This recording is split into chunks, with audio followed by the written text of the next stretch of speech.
관절염에 대한 궁금증 다음 내용 살펴보겠습니다. 보여주세요. 관절염 궁금증 베스트. 관절염 약 오래 먹으면 내성 생기나요? 맞습니다. 이게 관절염 약이 하루 이틀 먹어서 되는 게 아니잖아요. 그러니까 몇 년간 꾸준히 매일매일 먹다 보면 이걸 먹어도 통증이 가시질 않는 거죠. 그러면 이미 내성이 생긴 건지 이럴 땐 어떻게 하면 좋은 건지 정말 너무 모르겠더라고요. 네. 관절염이 이제 진행이 계속되면 약의 용량도 점점 늘어나게 됩니다. 그러니까 환자 입장에서는 이게 내성이 생긴 게 아닌가 오해할 수가 있는데 관절염 약은 내성이 생기는 약이 아닙니다. 그래요? 그런데 관절염 약 오래 드시고 용량이 많아지면 위장 장애와 콩팥 기능이 떨어질 수도 있습니다. 그래서 예를 들면 속이 터부룩하고 소화도 잘 안 된다. 그리고 얼굴이 붓고 다리가 붓고 뭔가 피곤이 굉장히 많이 오는 분들은 전문의가 꼭 상의하신 다음에 약을 한번 체크해 주시기 바랍니다. 네, 관절염 약에 들어가는 그럼 소염 진통제는 어느 정도의 기간까지 먹어야 좋은지 궁금해요.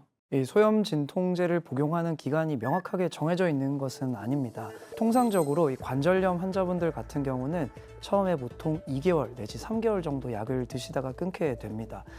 그런데 약을 끊을 때 갑자기 끊게 되면 통증이 재발할 수가 있기 때문에 전문의와 상의를 해서 약 복용 횟수를 줄이든지 아니면 용량을 줄이는 방법으로 서서히 줄이다가 끊는 것이 좋습니다.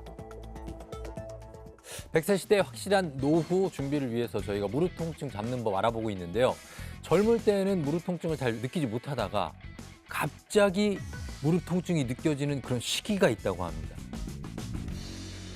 그때가 어떤 때입니까? 네, 바로 50세입니다. 50세입니다. 조금 있으면 50인데. 네. 우리가 100년, 100세 시대 얘기하지만 100세의 반백년이 50이죠. 네. 그러니까 50까지는 잘 살아왔지만 나머지 50년은 진짜 관절이 문제가 된다는 뜻입니다.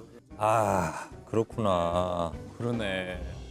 연령별 그래프를 보면 40대까지 크게 변화가 없다가 50대 때 급증하는 걸 봤었을 때는 그러네. 확실히 50년. 우리 또 여성도 그 완경되는 시기가 50이 중심이 되니까 굉장히 50이 큰 그 문제가 생길 수 있는 건데 문제는 또 여성들이 더 큰 문제가 있는 게 최근 이제 기대 수명이 87세예요.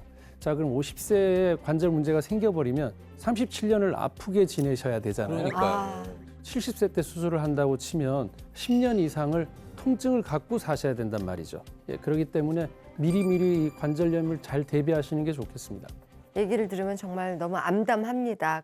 지금 당장 어떤 것부터 차근차근 해야 되는지 좀 알려주시죠. 무엇보다도 중요한 건 내 자신의 관절 상태를 미리 체크해서 검진을 받는 게 중요합니다. 환자분들 중에서 이 관절 통증을 참고 지내시다가 마지막이 돼서 이제 병원을 내원하시는 분들이 종종 있는데요. 이런 분들은 이제 관절이 다 망가진 상태로 오셨기 때문에 치료를 해도 차도가 별로 없고 다른 치료 방법이 많이 남아있지 않은 경우가 대다수입니다.